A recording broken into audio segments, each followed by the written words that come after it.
बोलण्यात आलंय.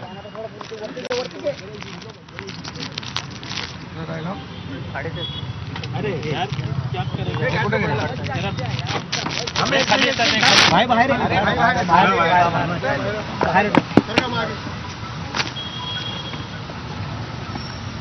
Audio check करा. Hello hello hello hello.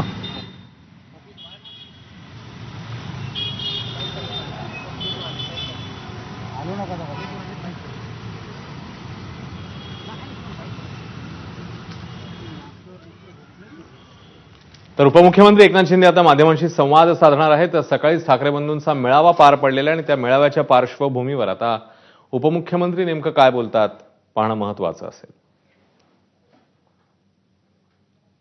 आज विविध मुद्द्यांवर राज ठाकरे आणि उद्धव ठाकरेंनी भाष्य केलेलं आहे. मराठीचा मुद्दा असेल, राजकारण असेल, त्यासोबतच भाजपवर देखील उद्धव ठाकरेंनी टीका केलेली होती. या सगळ्या पार्श्वभूमीवर आता एकनाथ शिंदे नेमकं काय बोलतात, कोणकोणते मुद्दे मांडतात हे पाहणं महत्वाचं आहे.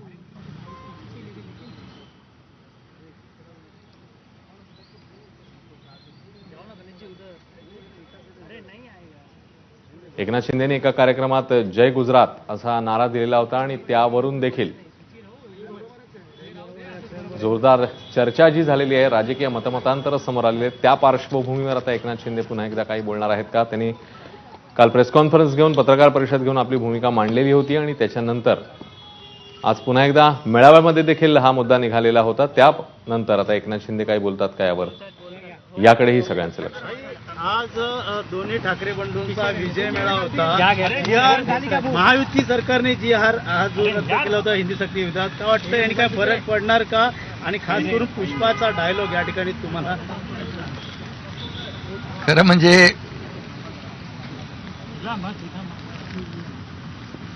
तीन वर्षापूर्वी धोड आला अब उठेगा नहीं साला हा डायलॉग त्यांना शोभून दिसतो. मी नाही बोलत. फक्त आम्ही 3 वर्षापूर्वी उठाव केला, आम्ही उठलो अन्यायाविरुद्ध आणि फक्त दाढीवरून अर्धाच हात फिरवला होता. ते आडवे झाले 3 वर्षापूर्वी, अजून सावरले नाहीत. आता कुणाचा तरी हात पकडून उठण्याचा प्रयत्न करतायत. त्यामुळे उठेगानी वगैरे हे सगळं बोलण्याचं मला वाटतं त्यांच्यात त्यांना ते शोभत नाही. त्याला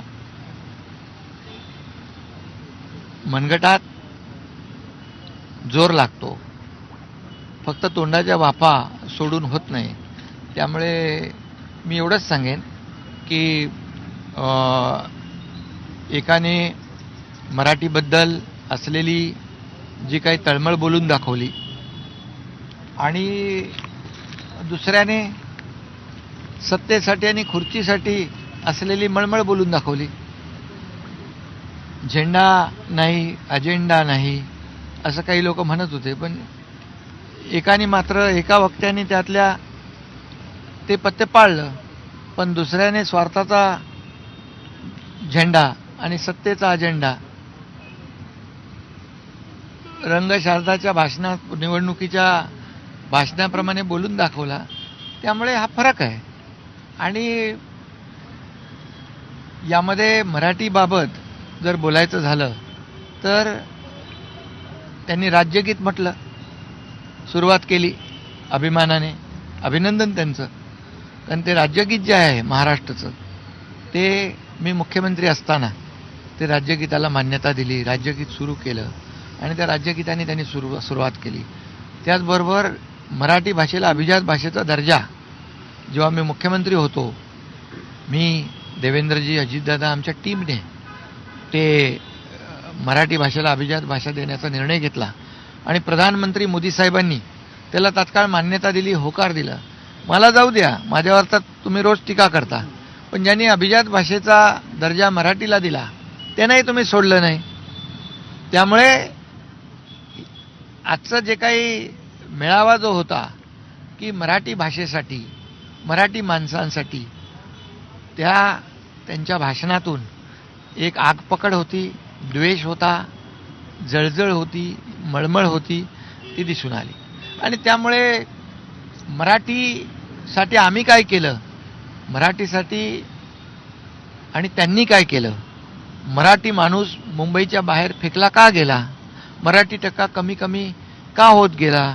इकडे वसई विरार नाला सोपारा, इकडे बदलापूर अंबरनाथ वांगणीपर्यंत का गेला? याचं उत्तर त्यांनी दिलं पाहिजे. बघा जेव्हा अदानी असेल, बघा जेव्हा मोदी असेल, अदानी सारख्यांवरती देखील आरोप करण्यात आलेले आहे. राज ठाकरे आणि उद्धव ठाकरे दोघांची भाषणं ऐकली, काय फरक वाटतो किंवा काय मेन? मी मग आताच सांगितलं एकाच्या भाषणामधून की मराठी माणसासाठी खऱ्या अर्थाने जी तळमळ होती ती दिसली, आणि दुसऱ्याच्या भाषणामध्ये सत्ता आणि खुर्चीसाठी जी मळमळ होती ती दिसली. हा फरक आहे. मोदींवर देखील टीका केलेली आहे. उद्धव ठाकरे यांनी आपल्या भाषणामधून मोदींवर देखील टीका केलेली आहे. खरं म्हणजे ते तर मला तर कधी सोडतच नाहीत. माझ्यावर नेहमी सातत्याने टीका आगपकड चालू असते. पण जाऊ द्या, त्याच्यात मी काय टीकेला आरोपाला टीकेने उत्तर देत नाही. कामातून उत्तर दिलं म्हणून जनतेने मला या ठिकाणी मुख्यमंत्री झालो आणि 2.5 वर्षात विधानसभेच्या निवडणुकीमध्ये लँडस्लाईड मॅन्डेट पण दिलं. पण ज्या मराठीला अभिजात भाषेचा दर्जा आम्ही दिला आणि मोदी साहेबांनी त्याला तात्काळ होकार दिला, मान्यता दिली, त्या मोदी साहेबांना देखील त्यांनी आज सोडलं नाही. हे दुर्दैव आहे. त्यामुळे त्यांची जी काही वृत्ती आहे, जो काही द्वेष आहे, जी काही पोटदुखी आहे आणि सत्तेसाठी जी काही लाचारी आणि लालसा आहे ती दिसून आली. उद्धव ठाकरेंनी दाढीवर हात फिरवत पुष्पा बोलले. आता मी बोललो, मी अर्ध्याच दाढीवर हात फिरवला होता. 3 वर्षापूर्वी 2022ला आम्ही उठाव केला. आम्ही उठलो त्यावेळेस अन्यायाच्या विरुद्ध. तेव्हा ते आडवे झाले, तेव्हापासून अजून सावरलेच नाहीत, आडवेच आहेत.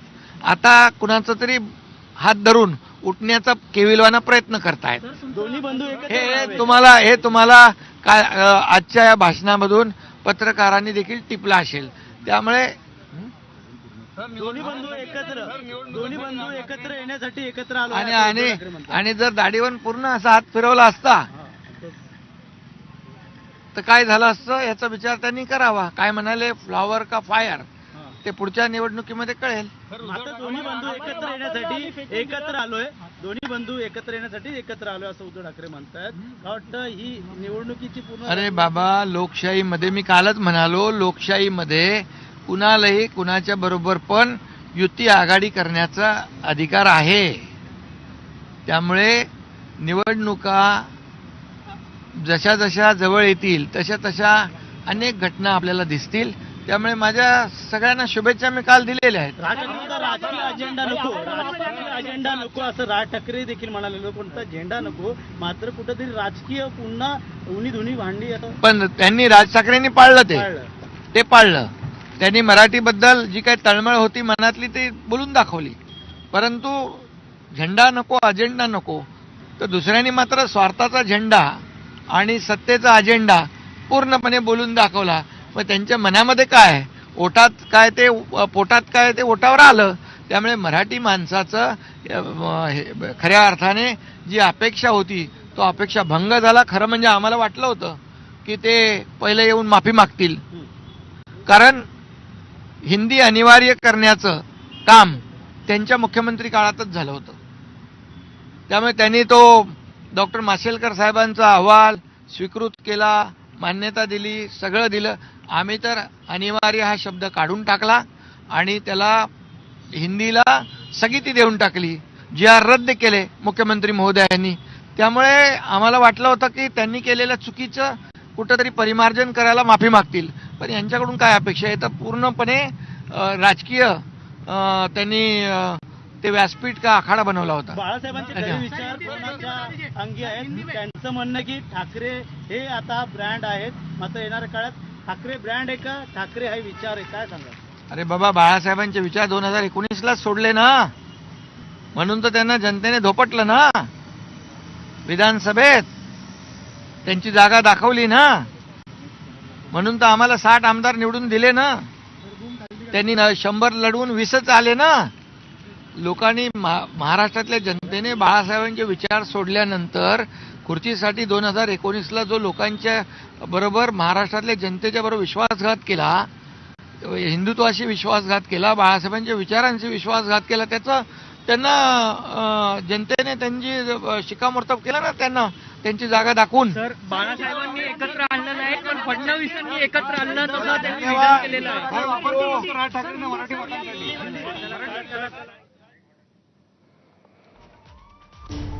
आजच्या मेळाव्यानंतर उपमुख्यमंत्री एकनाथ